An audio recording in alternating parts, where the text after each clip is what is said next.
Ladies and gentlemen, this is a Business Insider article explaining exactly why the Supreme Court will overturn any conviction against Trump. You cannot have politics at the center of any trial, whether it's a fraud trial or a civil trial, criminal trial. This is why the Supreme Court has overturned numerous convictions for fraud. A very famous case that was overturned in 2016 was the Virginia governor, Republican Virginia governor. That case involved Jack Smith, the current special counsel against Trump, and that was overturned. Former Governor Cuomo of New York, people associated with him were convicted of fraud or other crimes. That was overturned by the Supreme Court. When there's even a hint, especially in this case, there's more than a hint of politics, the Supreme Court, there's a good chance it'll overturn a conviction. This is purely politically driven. So Business Insider, meet the law clerk driving Trump bonkers at his fraud trial. Now, the funny thing about this is that this is a Business Insider article trying desperately to paint Trump as somebody, completely unhinged. The reality, though, is right here.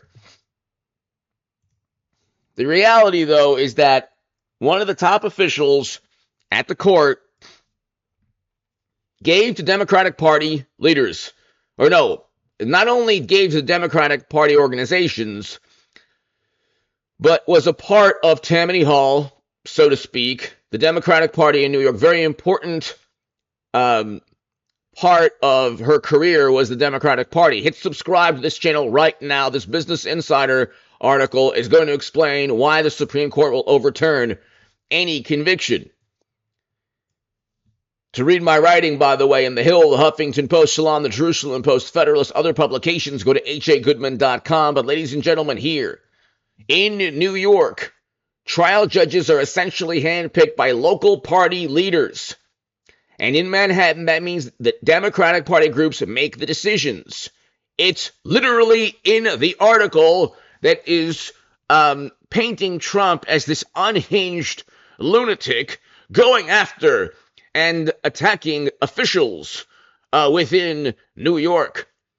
Do you understand how media works? Within the hit piece or within the article trying desperately to paint Trump as a monster, there's evidence showing that Trump is either right or has an argument, or there's tremendous political bias against him.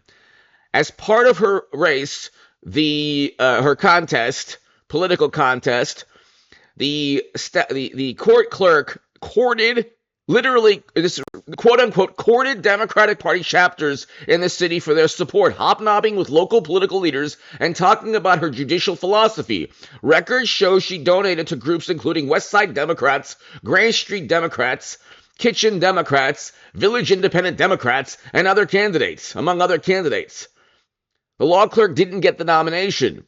But in Trump's lawyer's view, the history is untenable. In anyone's view, the history is untenable. You have somebody who's a top official in a court where Trump is being, they want to prevent him, and hit subscribe to this channel right now because things are heating up, and I'm giving you some, the bird's eye view, the aggregate viewpoint that not many people are talking about. The court, the judge, the law clerk, very likely, possibly, potentially, as the Honorable James Comey says, potentially, when he was asked if he planned on testifying against Andrew McCabe, he said potentially. These people potentially have extreme bias, animus, disdain, vitriol, venom towards Trump, which would influence their decision-making or their judgment. You have one person in the court, in addition, I believe, to the judge, although don't quote me on that, who have given to Democrats. Okay?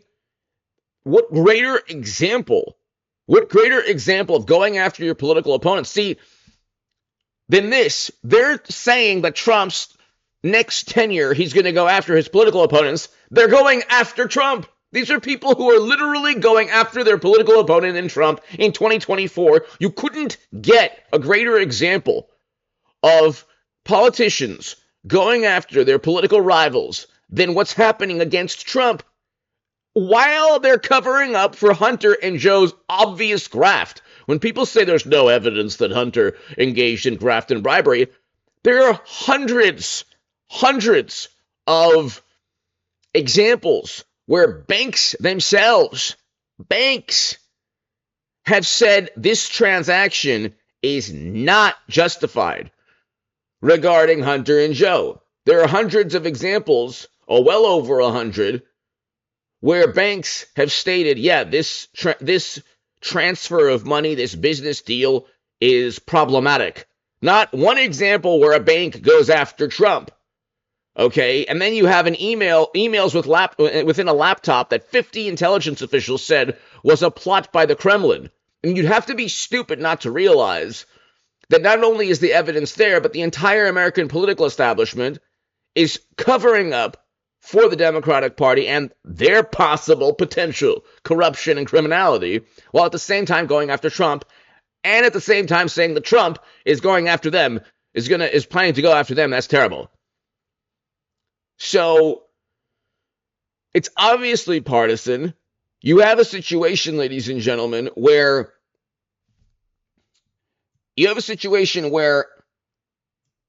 not only did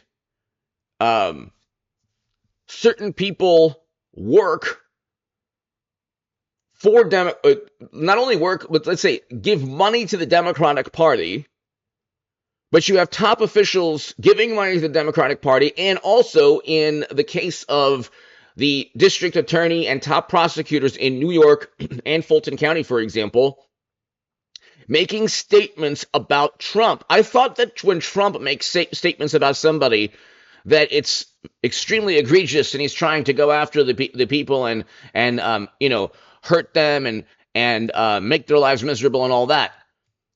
I thought that when Trump goes after individuals, it's a really, really big problem. I thought that's a really, really big problem. But the individuals apparently can just say whatever they'd like against Trump, and that's the issue here. Okay, this is an article from Business Insider stating that the clerk is driving Trump bonkers. Notice how everything is geared towards mitigating, diluting the truth, erasing the reality of the situation, making Trump into this psychological problem. He's going bonkers, Trump. Trump is going bonkers. Don't you understand? It's Trump. He's going bonkers, obsessing over a law clerk giving money to, officials, Democratic Party officials. It's just about Trump. And then they start off with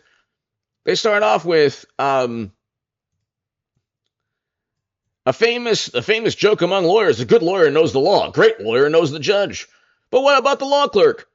And so the thing is, it's like you have a situation where the reality of what's taking place is hidden by a laser focus on Trump's personality and who he is.